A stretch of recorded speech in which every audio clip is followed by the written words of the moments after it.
ಕಳೆದ 10 ವರ್ಷದಿಂದ ಕಾಂಗ್ರೆಸ್ ಪಾರ್ಟಿಯಲ್ಲಿರ್ತಕ್ಕಂಥ ಆಗಿನ ಕಾಂಗ್ರೆಸ್ನ ಅಧ್ಯಕ್ಷರಾಗಿದ್ದಂಥ ರಾಹುಲ್ ಗಾಂಧಿ ಅವರು ಮತ್ತೆ ಈಗಿನ ಕಾಂಗ್ರೆಸ್ನ ಅಧ್ಯಕ್ಷರಾಗಿರ್ತಕ್ಕಂಥ ಮಲ್ಲಿಕಾರ್ಜುನ್ ಖರ್ಗೆ ಅವರು ಇಡೀ ದೇಶದ ಜನ ಇವರನ್ನ ತಿರಸ್ಕಾರ ಮಾಡಿದ್ರು ಅಂತ ಗೊತ್ತಾದ ಮೇಲೆ ವೋಟ್ ಬ್ಯಾಂಕ್ಗೋಸ್ಕರ ಏನ್ ಮಾಡಬೇಕು ನಾವು ಅಂತ ಯೋಚನೆ ಮಾಡಿ ಡಾಕ್ಟರ್ ಬಾಬಾ ಸಾಹೇಬ್ ಅಂಬೇಡ್ಕರ್ ಬದುಕಿದ್ದಂಥ ಸಂದರ್ಭದಲ್ಲಿ ರಾಹುಲ್ ಗಾಂಧಿ ಅವರ ತಾತ ನೆಹರೂರವರಿಂದ ಹಿಡಿದು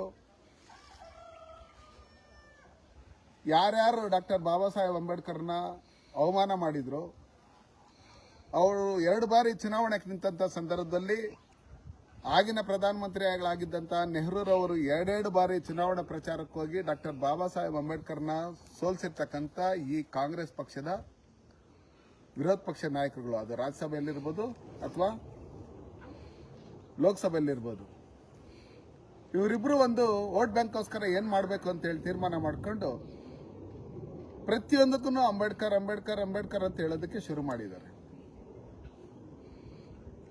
ಅದಾದ್ಮೇಲೆ ಸಂವಿಧಾನದ ಪ್ರತಿಯನ್ನ ಇಟ್ಕೊಂಡು ರಾಹುಲ್ ಗಾಂಧಿ ಅವರೂ ಓಡಾಡ್ತಾ ಇದ್ರು. ಈಗ ಅವರ ತಂಗಿ ಬಂದು ಅವರೂ ಸಂವಿಧಾನದ ಪ್ರತಿಯನ್ನ ಇಟ್ಕೊಂಡು ಓಡಾಡಕ್ಕೆ ಶುರು ಮಾಡಿದ್ದಾರೆ. ಡಾಕ್ಟರ್ ಬಾಬಾ ಸಾಹೇಬ್ ಬದುಕಿದ್ದಂತ ಸಂದರ್ಭದಲ್ಲಿ ಅವ್ರಿಗೆ ಅವಮಾನ ಮಾಡಿ ಪಾರ್ಲಿಮೆಂಟ್ಗೆ ಬರಬಾರ್ದು ಅಂತ ಹೇಳಿ ಅವ್ರನ್ನ ಯಾವ ರೀತಿಯಲ್ಲಿ ಹಿಂಸೆ ಕೊಟ್ಟರು ಅಂತೇಳಿ ಈ ಕಾಂಗ್ರೆಸ್ ಅವ್ರಿಗೆ ಏನಾದ್ರು ಸ್ವಲ್ಪ ನಾಚಿಕೆ ಮಾನ ಮರ್ಯಾದೆ ಇದ್ರೆ ಡಾಕ್ಟರ್ ಬಾಬಾ ಸಾಹೇಬ್ ಅಂಬೇಡ್ಕರ್ ಹೆಸರು ಹೇಳೋದಕ್ಕೆ ಈ ರಾಹುಲ್ ಗಾಂಧಿ ಮತ್ತೆ ಈ ನೆಹರು ಕುಟುಂಬದವರು ನಾಲಾಯಕ ಅಂತ ಹೇಳಕ್ ನಾನು ಇಷ್ಟಪಡ್ತೀನಿ. ಯಾಕಂದ್ರೆ ಡಾಕ್ಟರ್ ಬಾಬಾ ಸಾಹೇಬ್ ಸತ್ತಂತ ಸಂದರ್ಭದಲ್ಲಿ ದೆಹಲಿಯಲ್ಲಿ ಅವ್ರನ್ನ ಅಂತಿಮ ಸಂಸ್ಕಾರ ಮಾಡೋದಕ್ಕೆ ಜಾಗ ಕೊಟ್ರೆ ನೆಹರು, ಇಂದಿರಾ ಗಾಂಧಿ ಇವರೆಲ್ಲ ಏನೇನಿದ್ರು ಅವ್ರ ಮನ್ತಂದವರು ಅವ್ರ ಹೆಸರೆಲ್ಲ ಕಳೆದೋಗುತ್ತೆ. ಡಾಕ್ಟರ್ ಬಾಬಾ ಸಾಹೇಬ್ ಅಂಬೇಡ್ಕರ್ ನೋಡೋದಕ್ಕೆ ಇಡೀ ವಿಶ್ವದಿಂದ ಬರ್ತಾರೆ. ಅವಾಗ ನೆಹರು ಅವರ ಹೆಸರು ಹೇಳಕ್ ಯಾರು ಇರಲ್ಲ ಅಂತ ಹೇಳಿ ಅವ್ರನ್ನ ಮಹಾರಾಷ್ಟ್ರಕ್ಕೆ ಎತ್ಕೊಂಡೋಗೋದಕ್ಕೆ ಹೇಳಿ ಆ ಏರ್ ಆಂಬುಲೆನ್ಸ್ ದುಡ್ಡು ಕೊಡದೆ ಅಲ್ಲಿ ಆ ಜಾಗನೂ ವಿವಾದಕ್ಕಿದಾದಂತ ಸಂದರ್ಭದಲ್ಲಿ ಸನ್ಮಾನ್ಯ ನರೇಂದ್ರ ಮೋದಿ ಅವರು ಪ್ರಧಾನಮಂತ್ರಿ ಆದಂತ ಸಂದರ್ಭದಲ್ಲಿ ಆ ಚೈತ್ಯ ಭೂಮಿ ಅಂತ ಹೇಳಿ ಅದನ್ನ ಡೆವಲಪ್ಮೆಂಟ್ ಮಾಡಿರ್ತಕ್ಕಂಥದ್ದು. ಅವ್ರ ಕೊನೆ ಗಳಿಗೆಯಲ್ಲಿ ದೆಹಲಿಯಲ್ಲಿ ಉಳ್ಕೊಂಡಿದ್ದಂತ ಜಾಗವನ್ನ ಮ್ಯೂಸಿಯಂ ಮಾಡಿರ್ತಕ್ಕಂಥದ್ದು.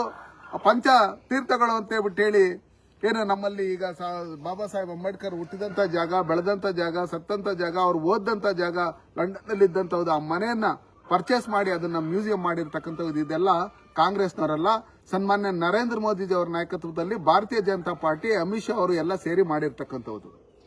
ಅಮಿತ್ ಶಾ ಅವರು ರಾಜ್ಯಸಭೆಯಲ್ಲಿ ಏನ್ ಅಂಬೇಡ್ಕರ್ ಅಂಬೇಡ್ಕರ್ ಅಂಬೇಡ್ಕರ್ ಅಂತ ಹೇಳ್ತಾ ಇದ್ದೀರಿ, ಈ ಇತ್ತೀಚಿನ ದಿನಗಳಲ್ಲಿ ನೀವು ಅಂಬೇಡ್ಕರ್ ಅಂತ ಹೆಸರು ಹೇಳೋದನ್ನ ಫ್ಯಾಷನ್ ಆಗಿ ಮಾಡ್ಕೊಂಡಿದ್ದೀರಿ ಅಂತ ಹೇಳಿರೋದ್ರಲ್ಲಿ ತಪ್ಪೇನಿದೆ. ಇವರು ಆಡ್ತಾ ಇರ್ತಕ್ಕಂಥ ನಾಟಕಗಳು ಸಂವಿಧಾನವನ್ನ ಪ್ರತಿಯನ್ನ ಅವ್ರ ಕೈಯಲ್ಲಿ ಇಟ್ಕೊಂಡಿದ್ದಾರೆ. ಭಾರತೀಯ ಜನತಾ ಪಾರ್ಟಿ, ಸನ್ಮಾನ್ಯ ನರೇಂದ್ರ ಮೋದಿಜಿಯವರು, ಅಮಿತ್ ಶಾ ಅವರು, ನಮ್ಮ ಭಾರತೀಯ ಜನತಾ ಪಾರ್ಟಿಯ ಎಲ್ಲ ಸದಸ್ಯರು ಸಂವಿಧಾನನ ನಾವು ಹೃದಯದಲ್ಲಿ ಇಟ್ಕೊಂಡಿದ್ದೀರಿ. ಬಾಬಾ ಸಾಹೇಬ್ ಅಂಬೇಡ್ಕರ್ನ ನಾವು ಹೃದಯದಿಂದ ದೇವರನ್ನ ಲೆಕ್ಕಾಚಾರದಲ್ಲಿ ನಾವು ಅವ್ರನ್ನ ಪೂಜಿಸ್ತೀರಿ, ಅವ್ರನ್ನ ಸ್ಮರಿಸ್ತೀರಿ. ಇವತ್ತು ಸಂವಿಧಾನ ದಿನವನ್ನ, ಇವತ್ತು ಕಾನೂನು ದಿನವನ್ನ ಸಂವಿಧಾನ ದಿನವಾಗಿ ಅದನ್ನ ಪರಿವರ್ತನೆ ಮಾಡಿರ್ತಕ್ಕಂಥದ್ದು ನರೇಂದ್ರ ಮೋದಿಜಿ ಅವರ ಸರ್ಕಾರ. ಏನ್ ಬಿಜೆಪಿ ಸರ್ಕಾರ ಇತ್ತು ಗುಜರಾತ್ ಅಲ್ಲಿ ಇದ್ದಂತ ಸಂದರ್ಭದಲ್ಲಿ 2015 ಇಸ್ವಿಯಲ್ಲಿ ಕಾನೂನು ದಿನಾಚರಣೆ, ಸಂವಿಧಾನ ದಿನಾಚರಣೆ ಅಂತೇಳಿ ಆಚರಣೆ ಮಾಡಿರ್ತಕ್ಕಂಥವು ಸನ್ಮಾನ್ಯ ನರೇಂದ್ರ ಮೋದಿಜಿ ಅವರು ಸಂವಿಧಾನದ ಪ್ರತಿಯನ್ನ ಆನೆ ಮೇಲೆ, ಅಂಬಾರಿ ಮೇಲೆ ಇಟ್ಕೊಂಡು ಅದನ್ನ ಮೆರವಣಿಗೆ ಮಾಡಿ ಇವರು ಏನು ಡಾಕ್ಟರ್ ಬಾಬಾ ಸಾಹೇಬ್ ಅಂಬೇಡ್ಕರ್ನ ಹೆಸರನ್ನ ಮರೆಮಾಚಬೇಕು ಅಂತ ಹೇಳಿ ಕಾಂಗ್ರೆಸ್ ಪ್ರಯತ್ನ ಪಡ್ತಾ ಇದ್ರು. ಅವತ್ತೇ ಸಂವಿಧಾನ ದಿನ ಅಂತ ಹೇಳಿ ಆಚರಣೆ ಮಾಡಿರ್ತಕ್ಕಂಥದ್ದು. ಈಗ ನಮ್ಮ 2014ರಿಂದ ಈಚೆಗೆ ಭಾರತೀಯ ಜನತಾ ಪಾರ್ಟಿ ಕೇಂದ್ರ ಸರ್ಕಾರ ಅಧಿಕಾರಕ್ಕೆ ಬಂದ ಮೇಲೆ ಸನ್ಮಾನ್ಯ ನರೇಂದ್ರ ಮೋದಿಜಿ ಅವರು ಹಳ್ಳಿಯಿಂದ ಪಾರ್ಲಿಮೆಂಟ್ ವರ್ಗು ಸಂವಿಧಾನ ದಿನಾಚರಣೆಯನ್ನ, ಗ್ರಾಮ ಪಂಚಾಯತಿಯಿಂದ ಪಾರ್ಲಿಮೆಂಟ್ ವರ್ಗು ಪ್ರತಿದಿನ ಅದನ್ನ ಸ್ಮರಣೆ ಮಾಡಬೇಕು ಅಂತ ಹೇಳಿ ಅದನ್ನ ಪರಿಚಯಿಸಿರ್ತಕ್ಕಂಥದ್ದು, ಸಂವಿಧಾನ ದಿನಾಚರಣೆಯನ್ನು ಆಚರಿಸ್ತಾ ಇರ್ತಕ್ಕಂಥದ್ದು. ಸಂವಿಧಾನದ ಬಗ್ಗೆ ಪಾರ್ಲಿಮೆಂಟ್ ಅಲ್ಲಿ 2 ದಿನ ಇವತ್ತು ಚರ್ಚೆಗೆ ಅವಕಾಶ ಮಾಡಿಕೊಟ್ಟಿರ್ತಕ್ಕಂಥದ್ದು ಸನ್ಮಾನ್ಯ ನರೇಂದ್ರ ಮೋದಿಜಿ ಅವರ ಸರ್ಕಾರ, ನಮ್ಮ ಅಮಿತ್ ಶಾ ಅವರು. ಹಂಗಿರ್ತಕ್ಕಂಥ ಸಂದರ್ಭದಲ್ಲಿ ಈ ಖರ್ಗೆ ಅವ್ರ ಮಗ ಮರಿ ಖರ್ಗೆ ಅವ್ರಿಗೆ ಹುಚ್ಚಿಡ್ದಿದೆ ಅಂತ ಹೇಳಿದ್ರು. ಹುಚ್ಚಿಡ್ದಿರೋದು ಯಾರಿಗೆ ಅಂತ ಹೇಳ್ಬಿಟ್ಟು ಹೇಳಿ ಇತ್ತೀಚಿನ ದಿನಗಳಲ್ಲಿ ಅವ್ರ ತಂದೆಗ ಹುಚ್ಚಿಡ್ದಿರತಕ್ಕಂಥದ್ದು ಅಮಿತ್ ಶಾಗ ಅಂತ ಹೇಳ್ಬಿಟ್ಟು ಹೇಳಿ ಅವರು ಒಂದ್ಸಲಿ ನಿಮಾನ್ಸ್ ಹಾಸ್ಪಿಟ್ಲ್ಗೆ ಅವ್ರ ತಂದೆನ ಹೋಗಿ ಅವರು ಚೆಕ್ ಮಾಡಿಸ್ಕೊಂಡ್ರೆ ಒಳ್ಳೇದು ಅನ್ಸುತ್ತೆ.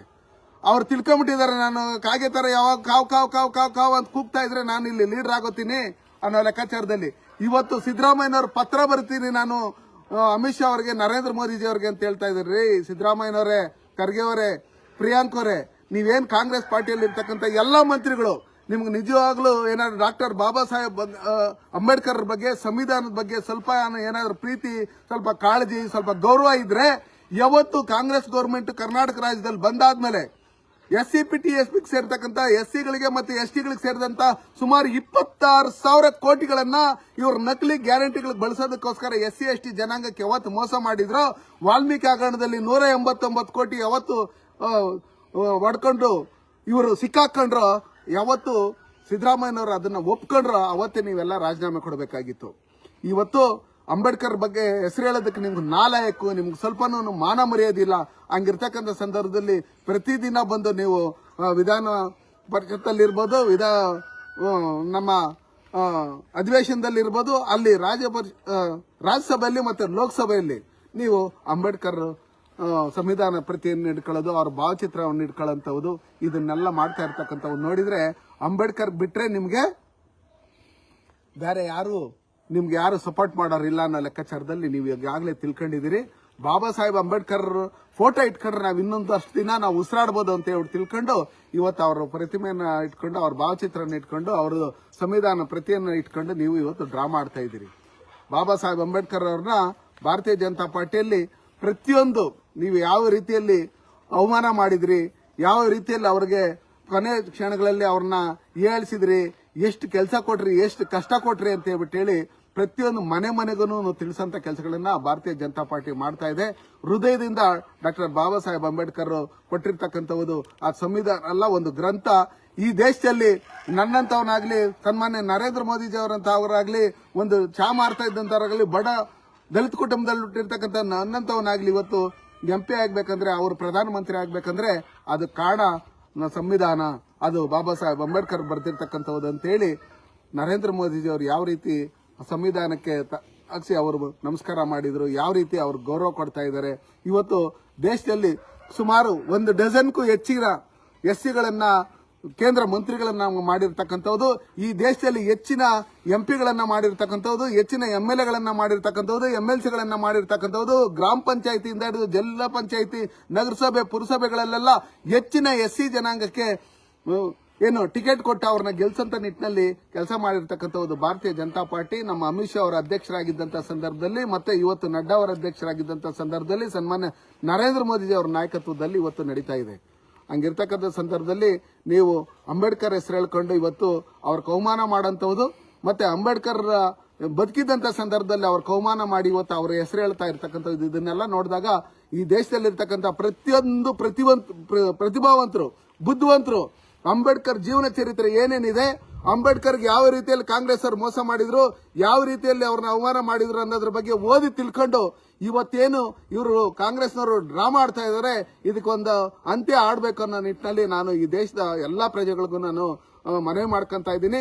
ನಮ್ಮ ಅಮಿತ್ ಶಾ ಅವರು ಯಾವ ರೀತಿ ಡಾಕ್ಟರ್ ಬಾಬಾ ಸಾಹೇಬ್ ಅಂಬೇಡ್ಕರ್ ಬಗ್ಗೆ ಇಟ್ಕೊಂಡಿದ್ದಾರೆ, ಯಾವ ರೀತಿ ಅವರು ಮನಸ್ಸಿಂದ ಹೃದಯಪೂರ್ವಕವಾಗಿ ಡಾಕ್ಟರ್ ಬಾಬಾ ಸಾಹೇಬ್ ಅಂಬೇಡ್ಕರ್ ಬಗ್ಗೆ ಅವರು ಒಲವು ಇದೆ, ಯಾವ ರೀತಿ ಪ್ರೀತಿ ಇದೆ, ಯಾವ ರೀತಿ ಗೌರವ ಇದೆ ಅಂತ ಹೇಳಿ ನಮಗ್ ಗೊತ್ತು. ನಿಮ್ಮ ಸರ್ಟಿಫಿಕೇಟ್ ನಮಗೇನು ಅವಶ್ಯಕತೆ ಇಲ್ಲ. ನೀವು ತಿರ್ಚೋದ್ರಲ್ಲಿ ನರೇಂದ್ರ ಮೋದಿ ಅವರು ಏನೋ ಮಾತಾಡಿದ್ರು ಅಂತ ಹೇಳಿ ತಿರ್ಚೋದ್ರಲ್ಲಿ, ಅಮಿತ್ ಶಾ ಅವರು ಏನೋ ಮಾತಾಡಿದ್ರು ಅಂತ ಹೇಳಿ ತಿರ್ಚೋದ್ರಲ್ಲಿ, ಇಂತೆ ನಿಮ್ಮ ತಾತನೂ ಹೇಳಿದ್ದ, ನಿಮ್ಮ ಅಜ್ಜಿನೂ ಹೇಳಿದ್ರು, ನಿಮ್ಮ ತಂದೆನೂ ಹೇಳಿದ್ರು, ಸಂದರ್ಭ ಬಂದ್ರೆ ನಾವು ಸಂವಿಧಾನನ ತಿದ್ದುಪಡಿ ಮಾಡ್ತೀರಿ, ಅದನ್ನ ಚೇಂಜ್ ಮಾಡ್ಬಿಡ್ತೀರಿ ಅಂತ ಹೇಳಿದ್ರು.